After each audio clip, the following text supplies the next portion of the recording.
Hello and welcome to Gretchen's Garden and Greenhouse. We haven't been on for a while, but we're returning with a couple of surprises.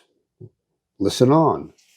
Well, as you can see, we finally got a harvest of hazelnuts from our hazelnut trees. We have 3 trees, and this past year, one of them produced those nice, lovely, regular-sized hazelnuts. The second one produced some small hazelnuts, but we were able to crack them and get some meat out of those. And the third one did nothing. So we'll have to wait and see what happens with our hazelnut trees. Today, what we're going to be doing, first of all, is I wanted to show you some results. This is some of the cuttings, one of the cuttings we took, and that is a sweet pepper called Thunderbolt. And it's starting to get new leaves, which means it's doing pretty good. I don't know, I planted 5 in there. I may get 3 plants, which to me is excellent. Here is one of the sedum leaves. And as you can see, it's starting to sprout, just laying there on top. I had some others that didn't do anything, but for some reason, and I think I had them on grit, but this one was on vermiculite, and it seems to be doing really good. So I don't know, I'll just keep playing with that. These are some sedum cuttings I picked or cut and did, and as you can see, we're getting some growth on these two. These 2 haven't done anything. This one I don't think is going to. This one might. But if I get 50% on cuttings, I'm thrilled. So the rest of today probably shouldn't be called Gretchen's Garden and Greenhouse. It should be called the House and the Sunroom, because this project we found the greenhouse to be a little cool for. So what we've started doing is growing microgreens, and we find we really like them. We're just learning, so sometimes what we do is not working out great, and sometimes it works out great. What I'm using are these seed trays like this, and as you can see, I've put some soil in this one, and you don't want them right up to the top, because this way you can come and just cut right along here and you're not into the dirt. So that's the reason this isn't full. I put this in and the dirt is dry. So what I do is I take this bottom part of it, and I'll come over here and get, somewhere between a 1/2 cup and 1/4 cup. And I put it in there. That's not quite enough. These don't sit clear on the bottom, so I need just a little bit more. Maybe 2 of those. Okay, and then I set that down in there. These are some lettuce and some salad seeds, they're called. And I just take them in and just, and by the way, when I put the soil in here, I take one of these and push down on it so it's a little more compact, and that allows the seeds to have some good contact with the soil. However, that sometimes makes these little high points along the edges. So I come along here and I want them as even as can be so the seeds don't roll around too much. So then I take these seeds and I'm just going to sprinkle them. And you plant these a lot thicker than you would if you were growing seeds to start in your garden. So you want them pretty thick. And I find this little shot glass just is about the right amount for these little seed trays, for this fine stuff. That looks like it's, well, I could put a little more here maybe. All right.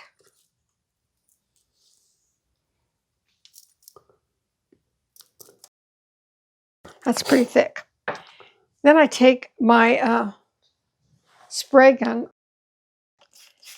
the amount that I'd like to put in there. Just get those nice and wet. And then we'll keep using this spray gun as they grow. That's the way you really want to water them. And then they like initially to be dark. So I just take another bottom and put it on top. After they get to growing a little bit, I'll replace that with one of these so the sunlight will show in and you can adjust the humidity with this little thing. So that one is ready to go to the sunroom, so we'll set it over here. And it's all labeled and ready to go. Now, as you can see here, I've got some of the bigger seeds with the hard shells need to soak a little bit. Here's some peas I'll plant later, some radishes, and one of my favorites, sunflowers. So we'll let those soak about 4 hours, and then I'll come back this afternoon and plant those. Well, let's take a look at these 2 trays that you've got. Let's talk about this a little bit. One of the mistakes I made initially was I thought it would be cool to have a variety of seeds in all these. So each row was a different kind of a seed. The problem is they germinate and grow at different times. But as you can see, we have harvested a lot of this. There's still some stuff coming up. These are the peas. And I've decided, we've eaten quite a few of the peas and I really enjoyed them.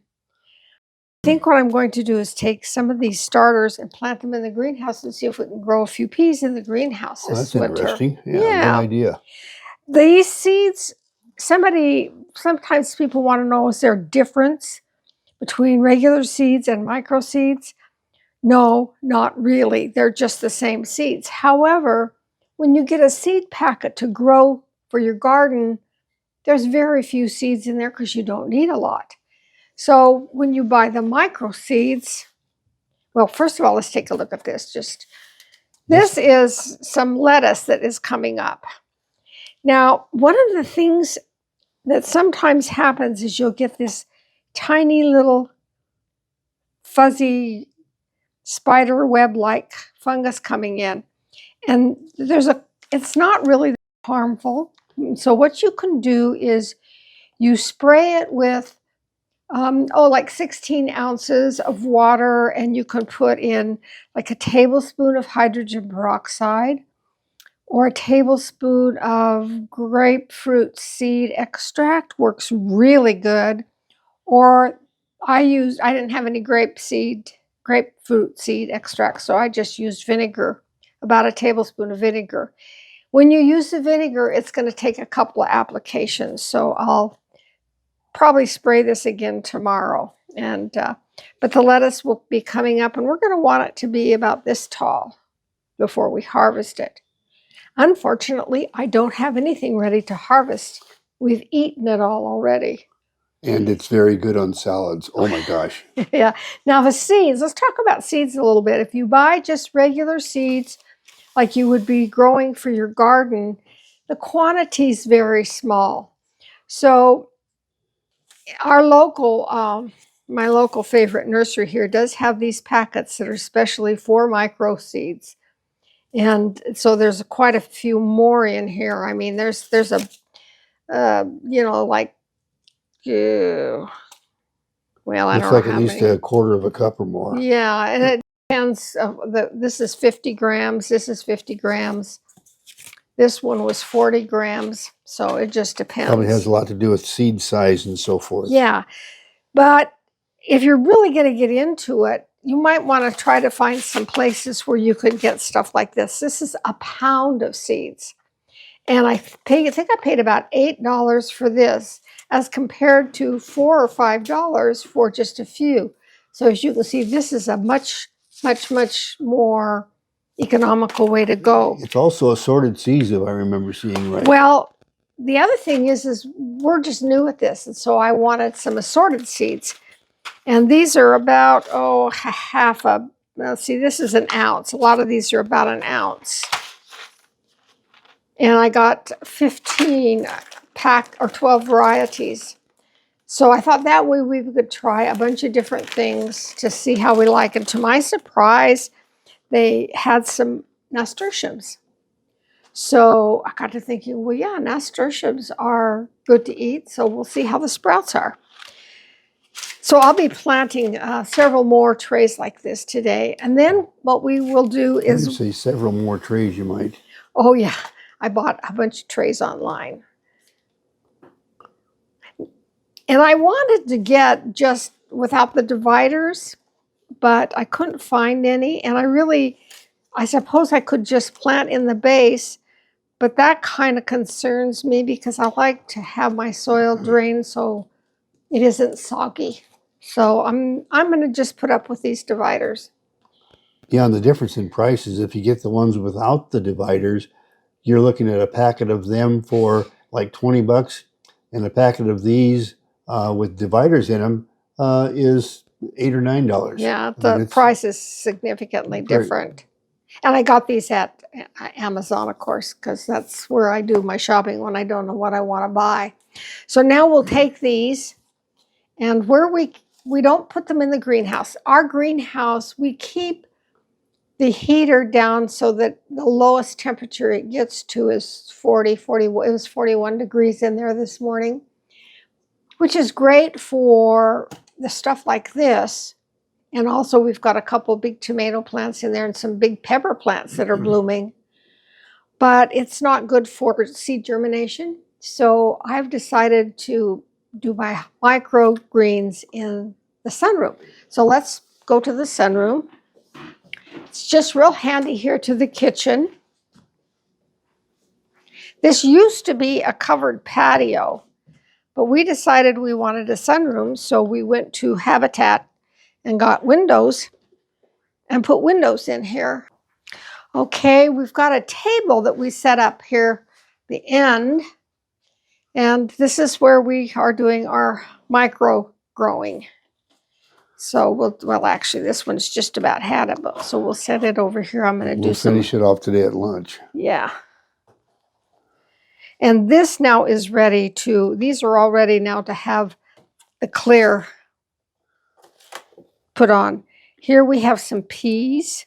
Here we have sunflowers, and as you can see, they're starting to sprout. This is what they call a salad mix, and Al really likes that on his sandwiches. And then, of course, the lettuce. So that's our little micro garden that we've got going. Other than that, I don't know. This is our sunroom, and you probably haven't seen it, but this is where I grow a lot of house plants. The rest of the house really doesn't have good sunlight, so this is where we have our Hoyas and our lemon tree. Well, that's it for today, folks. Thanks so much for joining us. We won't be on a regular basis, but we're going to keep reporting to you all on this micro garden stuff. It's exciting for us, and we hope you find it at least interesting. Thanks now. Have a Merry Christmas. Bye.